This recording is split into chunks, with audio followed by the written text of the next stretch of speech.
Hello guys! Ngayong December, gagawa tayo ng mga Christmas bags. Pandagdag kita na rin sa tindahan. So yan, gumawa tayo ng Christmas wrapper, gunting, and scotch tape, saka glue.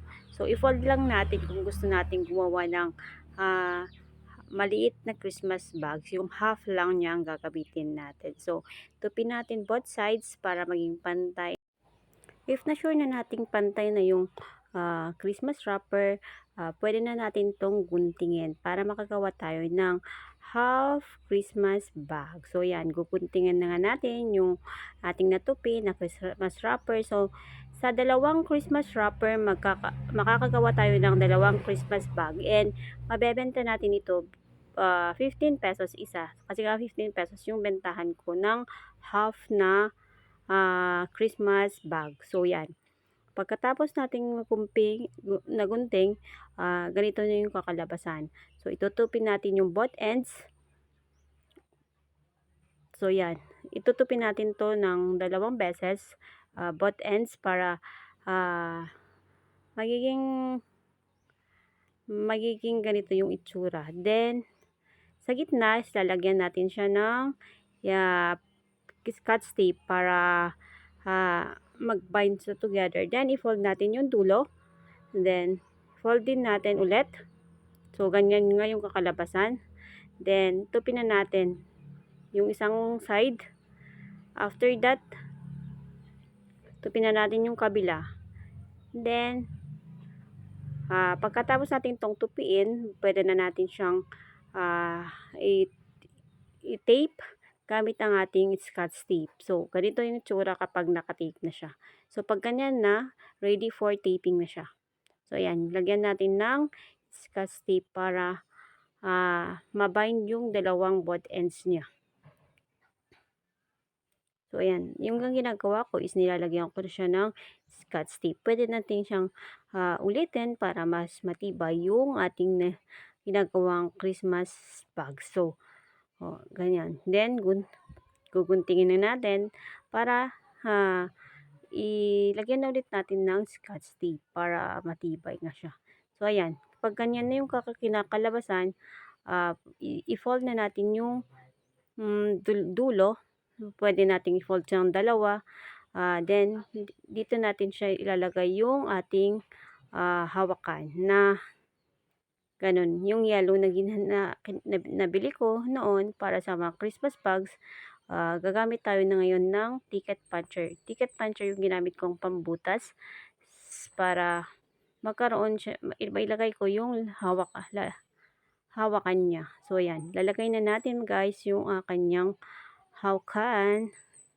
So, open natin, then ilagay.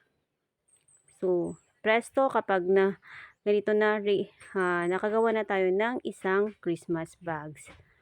So, sa isang buong Christmas wrapper, makakagawa tayo ng dalawang Christmas bags. And, pwede natin siyang ibenta ito 15 pesos or 10 pesos bawat isa. So, magiging 20 pesos yung isang Christmas wrapper kapag ginawa natin siyang Christmas bags. Diba? Malaki yung tubo kapag tayo mismo yung gagawa ng ating mga Christmas bags. O, charan! So, nakabuo na ako ng isang Christmas wrapper. So, ang benta ko sa ganong half size is 15 pesos, and then yung malaki is 20 peso. Mga benta kong Christmas bag, nagbebenta rin ako ng Christmas wrapper alone. So, ayan, ipo-fold na natin siya isa-isa para mas madali nating ibigay kay customer kapag siya ay maghahanap ng mga Christmas wrapper. So, kapag na-fold, ang benta ko sa bawat isang piraso ng Christmas wrapper is 10 pesos. So, kapag bumili tayo ng mga ganitong mga Christmas wrapper and gumawa tayo ng mga Christmas bags, mas malaki yung tubo natin. So, sabandalahin natin yung holiday season, yung paparating na Pasko para kumita ng mas malaki. So, ganito talaga yung buhay sari-sari store na wag tayong titigil mag-isip ng mga bagay na idadagdag sa ating tindahan para mas lalo pa itong lumago.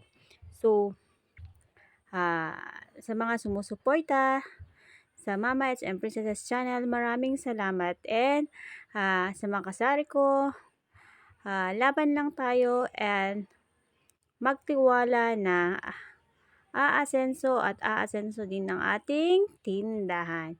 Tiwala lang and sipag at syaga ang susi para sa isang matagumpay na sari-saris.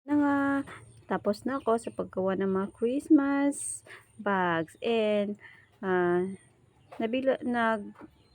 naroll ko na rin yung Christmas wrapper para madaling ibigay sa mga customers. So, ito yung mga nagawa kong Christmas bags. Salamat sa panonood at suporta.